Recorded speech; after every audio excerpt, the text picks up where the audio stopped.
Hace muchos años teníamos a un familiar en la frontera cerca a Cúcuta, se encontraba allí en Venezuela, y un diario local publicó el nombre y los dos apellidos que concordaban exactamente con esta persona.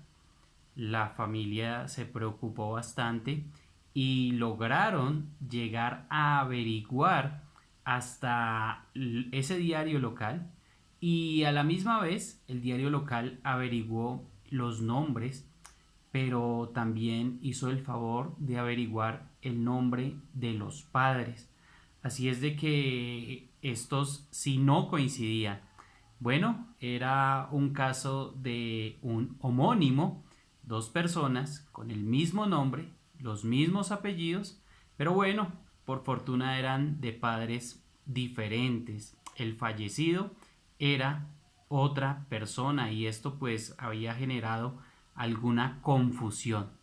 Bueno, pues para que no quedara ninguna confusión, el apóstol Pedro ha querido registrar en su discurso y en la exposición de los hechos que estaban sucediendo allí en Pentecostés a este Jesús. Sí, a este Jesús. Y a este mismo Jesús lo repite en el versículo 23, en el versículo 32 y en el versículo 36.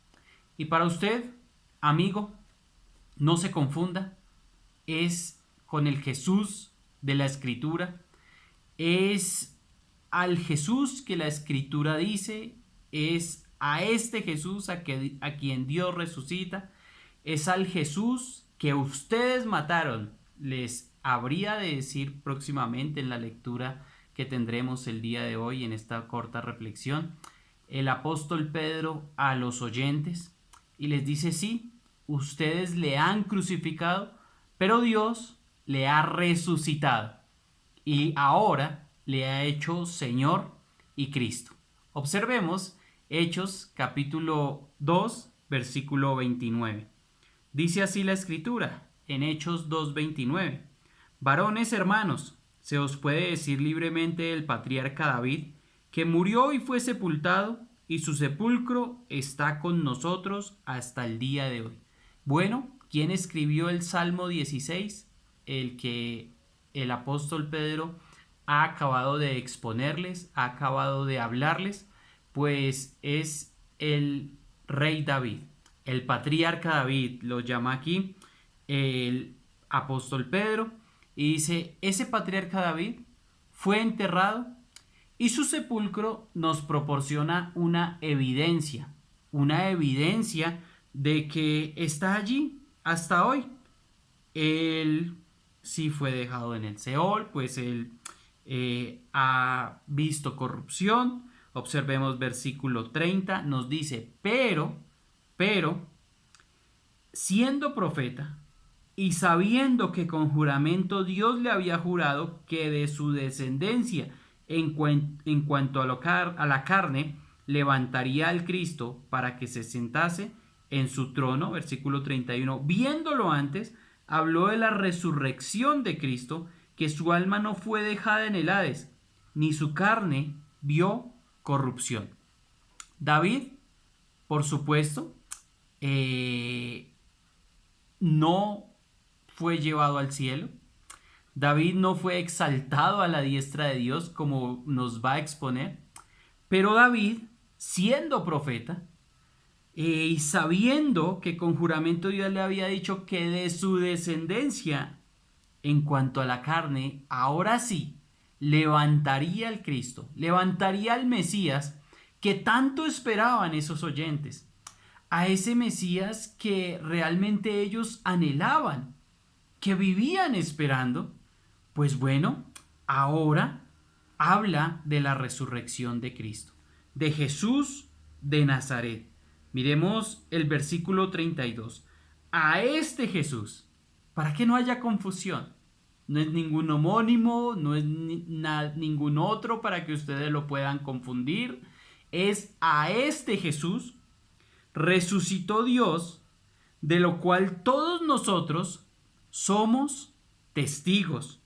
Así que, exaltado por la diestra de Dios y habiendo recibido del Padre la promesa del Espíritu Santo, ha derramado esto que vosotros veis y oís.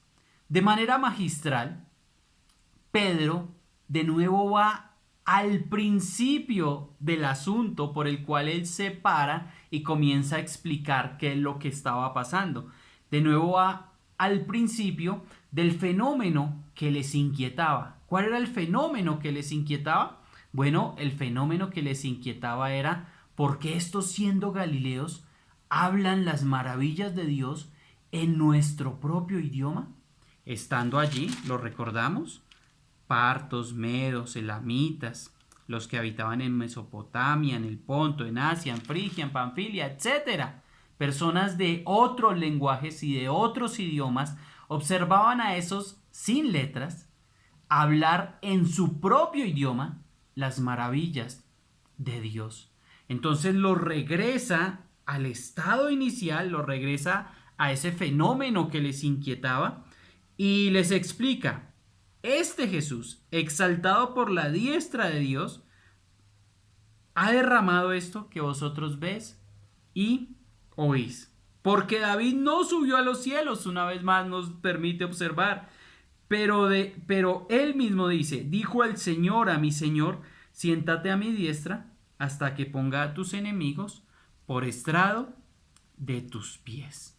Bueno, esta promesa que había sido enviada era una prueba del derramamiento del Espíritu, y las personas hoy desafortunadamente piensan que el Espíritu Santo va a ser derramado por sus quizá largas oraciones, por sus tiempos de vigilia o por sus días de ayuno, pero no es así. El milagro de las lenguas fue esta vez allí en Pentecostés, y el Espíritu Santo viene a morar en el creyente en el momento de su salvación. Así es de que esta es la médula del Evangelio. Observemos el versículo 36. Sepa pues ciertísimamente toda la casa de Israel que a este Jesús, bueno, el título de esta enseñanza es a este Jesús. Obsérvenlo en el versículo 23, en el versículo 32, en el versículo 36. No hay sombra de variación.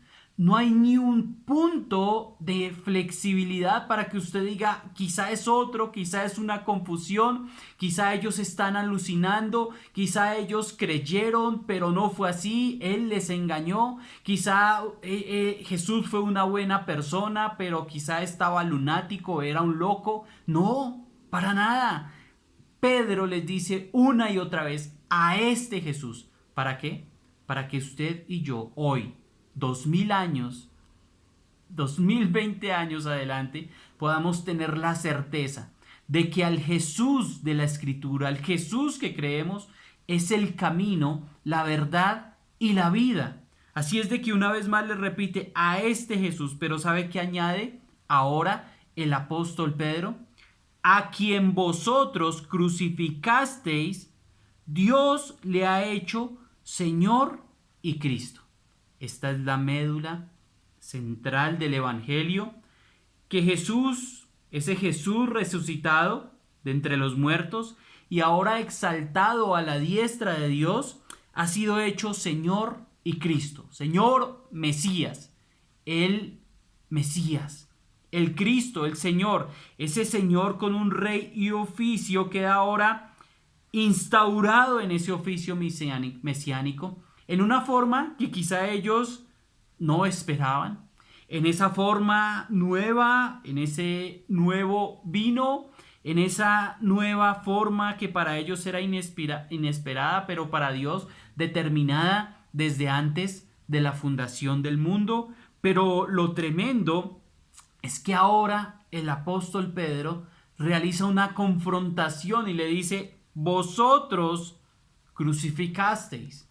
Vosotros crucificasteis. Ahora ese Jesús ha asumido su señorío. Está a la diestra de Dios resucitado. Bueno, es una tremenda confrontación. Porque los honestos que estaban allí Y a las personas que estaban siendo inquietadas en ese momento, estaban diciendo, yo maté al autor de la vida. Fue con mi complicidad.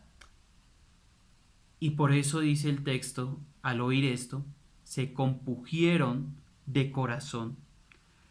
Estas palabras de Pedro traspasaron el corazón de los oyentes y la tristeza y la preocupación, esa profunda sentimiento de conmoción, ahora estaba en sus vidas.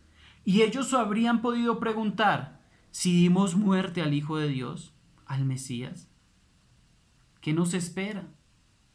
Si nosotros fuimos cómplices, si nosotros realmente murió por nosotros, por nuestra causa y consentimos en ello y gritamos, crucifíquenle, crucifíquenle, ahora ¿cómo podemos estar libres de esa tremenda culpa? Bueno, el Señor, por medio del apóstol Pedro, dice, y dijeron a Pedro y a otros apóstoles, varones hermanos, ¿qué haremos? ¿Qué haremos? Los que tuvieron un corazón sensible, dócil a la predicación del Evangelio, van a preguntar, ¿y yo ahora qué debo hacer? Bueno, esta respuesta es exageradamente importante. Pedro les dijo, arrepentíos y bautícense cada uno de vosotros en el nombre de Jesucristo para perdón de los pecados y recibiréis el don del Espíritu Santo. Es un paquete completo. Y en 3:19 les va a repetir algo muy similar porque les dice, así que arrepentíos y convertíos para que sean borrados vuestros pecados y para que vengan de la presencia del Señor tiempos de refrigerio. Es un giro de 180 grados, querido amigo, si usted no ha venido a Cristo, lo que debe hacer. Confesar su fe en el Mesías y será de inmediato bautizado en la persona de Cristo.